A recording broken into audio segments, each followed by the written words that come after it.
Welcome on Soul Safar with Bhaav. Thank you. And I always crack this joke. It's the Hindi wala Safar. It's not the English wala Safar. So yeah, thank you for agreeing to come on agreeing to come together, because this is the only episode that I'm doing with two guests together. Yeah. Because I know how your journeys have happened together, how you all got connected, and I think this is going to be a fun conversation. I wanted to say that even if it's the other Safar, we are pretty well versed. So we got a good crowd today.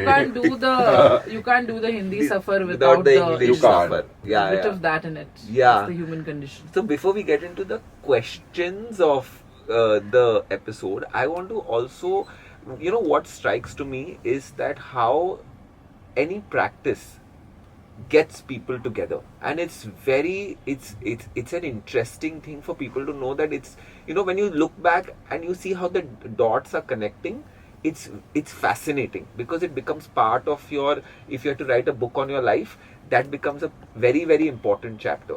So why don't you all tell the audience how is it that you all got to know each other?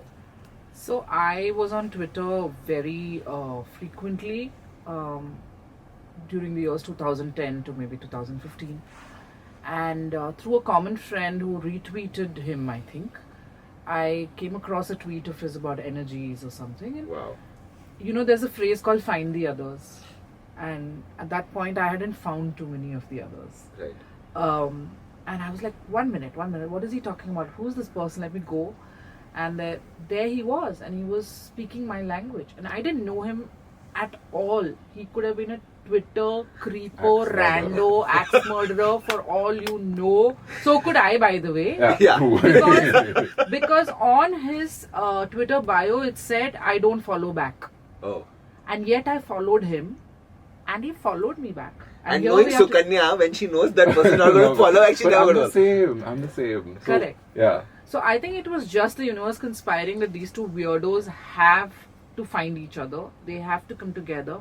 And literally, I think from our first conversation onwards, it was about, oh my God, I'm so glad that we found each other, because I don't really have anybody else I can talk to about this stuff. Yeah. And that was it. I think there are about 500 to 1,000 emails back and forth about tarot and esoteria and... Wow. Well, two people who like